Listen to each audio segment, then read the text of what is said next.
One of the main functions will be the Quickstart. In a Quickstart you can just do your training as you like. Change the speed with the haptic buttons, or use the touchscreen buttons, or just enter any target speed. The screen shows the progress of time in terms of the speed, elevation, and the heart rate.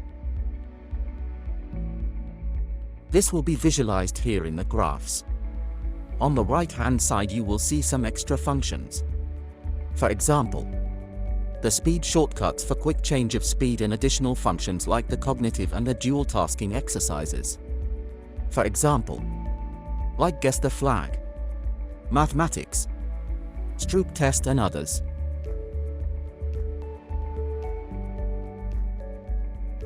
In addition, some rating scales, for example, the Modified Borg Scale is very popular in research, where you can rate your perceived exertion how you feel after time. Just take it and it will be selected and stored here in the graphs as well. Other functions are present as well. You can also change the parameters that you see here in the window.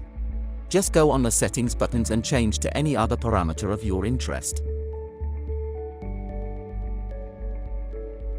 Click on Stop, and you will get the summary in terms of the graphs.